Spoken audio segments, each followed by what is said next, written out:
In 1903, the history of Villa Madonna Academy began when the Benedictine sisters purchased the W.C. Collins estate.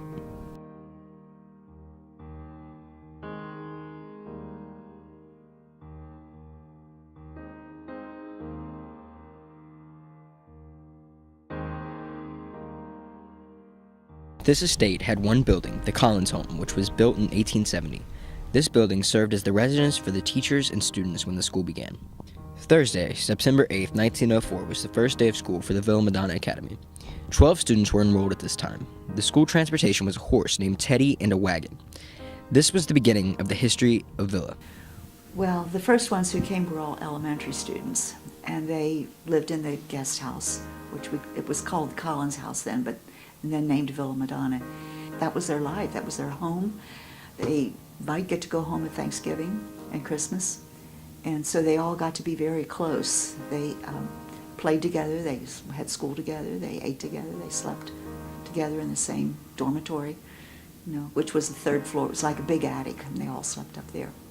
2 years later, after the first boarders came to stay at Villa, the sisters decided to expand and create a new building. The cornerstone has 1906, and they actually had the plans for it before that. Beautiful plans, you can see this. It looks the same. And how did it improve life? Well, it gave more classroom space. And then they also had dormitories up on the third floor, which were used.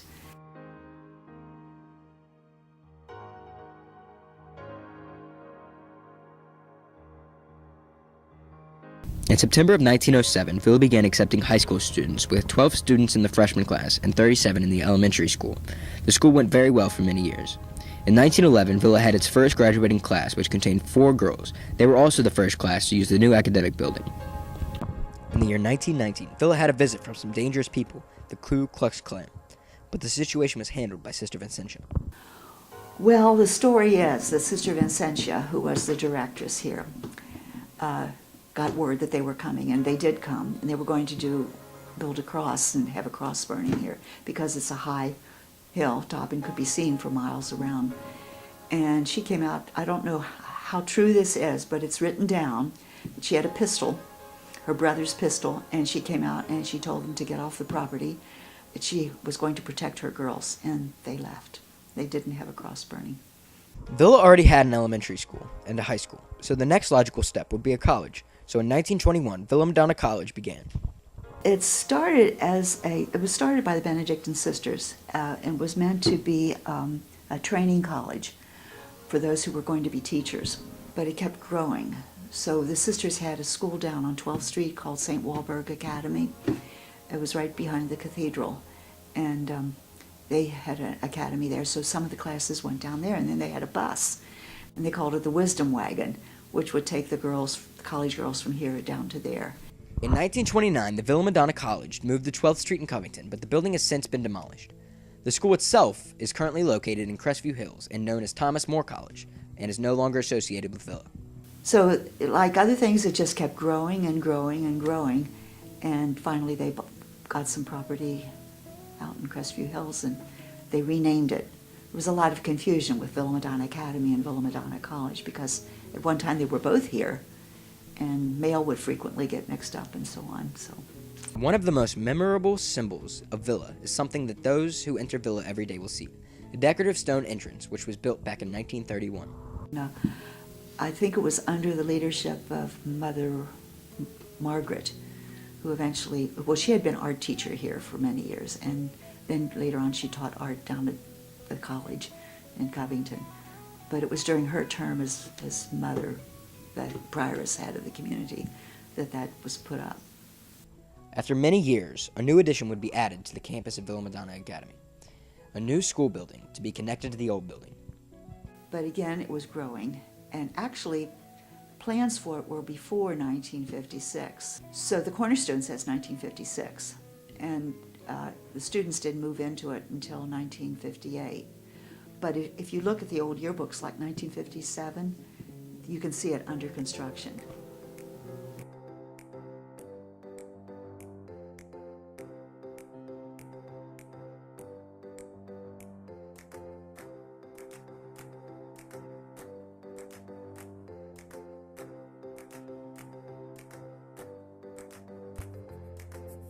For 110 years, Villa Madonna Academy has been open.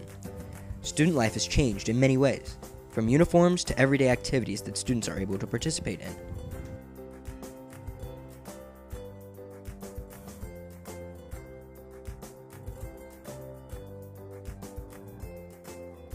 In 1945, the Student Council was established, and over the years, it became a big part of Villa. Tell you from when I went to high school here, we would meet every Friday at a thing called activity period, and we would sit around in a big circle in what is now Miss Shinkle's room, and we would talk a whole lot about nothing and not get a lot done. But we had committees who would do things and get things done. And when I came back 20 years later, a lot of that had disappeared, and I wasn't exactly sure why. Now, Student Council is very, very busy and active and has lots of projects through the year. Even in the 1950s, boarders were still a large part of the Villa community. Although their numbers were starting to dwindle, their daily life was unique and unlike those who commuted to school every day. They had a lot of togetherness. They'd get up at the same time, the bell would ring, everybody get up, everybody run to the bathroom, take a shower. Usually they took their showers in the nighttime.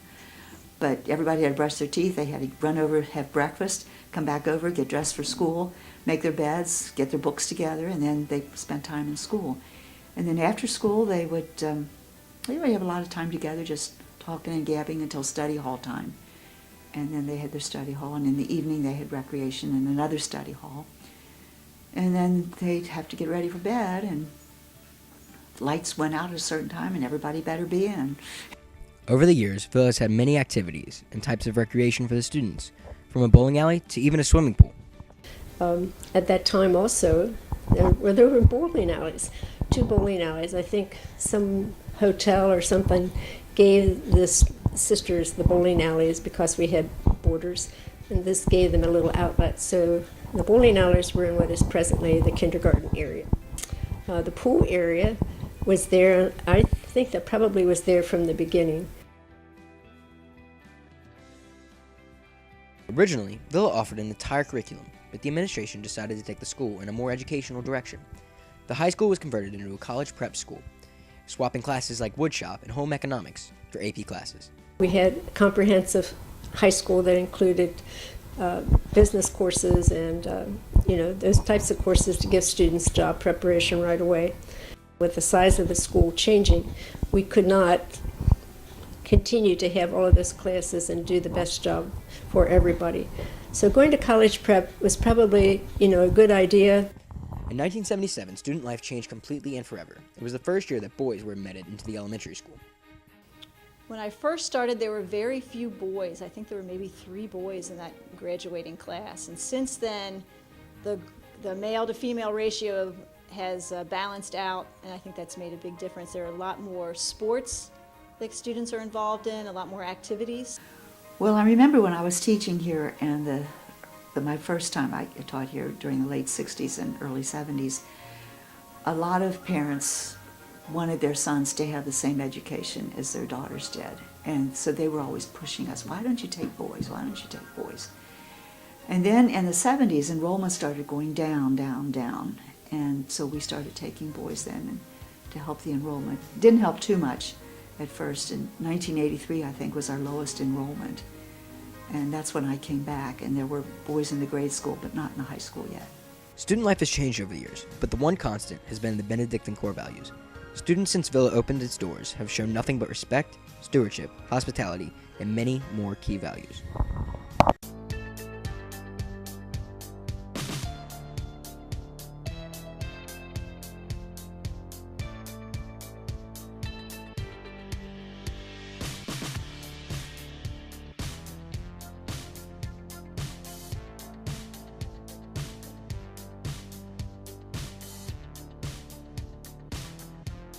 The mission of Villa Madonna Academy is to prepare students based on Benedictine values to be lifelong learners in our global community. In November of 1999, construction of the new athletic facility started, equipped with a basketball court, volleyball court, and weight rooms. The old gymnasium was replaced by the Theater and Fine Arts Center. When I came here 19 years ago, one of the first things the athletic director said to me was, we need a new gym. At that time, the current theater space and the fine arts space was our gym and our multi-purpose room. We had a board and a PTAO and boosters who were visionaries, and we did a capital campaign, and the gym was built. And also tied to the building of the gym was the renovation of the third floor. Technology has proved to be the biggest change of modern Villa. With the one-to-one iPad program, school-wide use of computers, and the broadcast and theater technology classes being added to the curriculum. To stay in constant communication with each other. I think it's something that maybe we didn't have as much in the early days of Nokia cell phones instead of smartphones, and obviously we didn't have the iPads. So I think probably technology and communication is the biggest change. The use of technology has changed the school quite a bit. Villa's graduations are one of a kind, held every year at Mother of God Church in Covington. Starting back from the beginning, graduating girls wore white gowns, and when boys were accepted, the tradition continued, allowing boys to wear tuxedos. These graduations are a good time to kind of take stock of what has changed, the good things during a year, the bad things maybe during a year. So I'm going to say graduations in general, mine and the ones that I've been here for. Villa Madonna is a great community, from the dedicated teachers to the hardworking students. It's a place that everyone feels like they belong, and it's their home. I think it's a great community, and I think it instills an appreciation for learning that lasts through your lifetimes. It's not necessarily the end of a journey when you leave Villa, but maybe the beginning of one. That there is no school like Villa. A school is as good as its teachers and its students, and the teachers and students here at Villa are unmatched.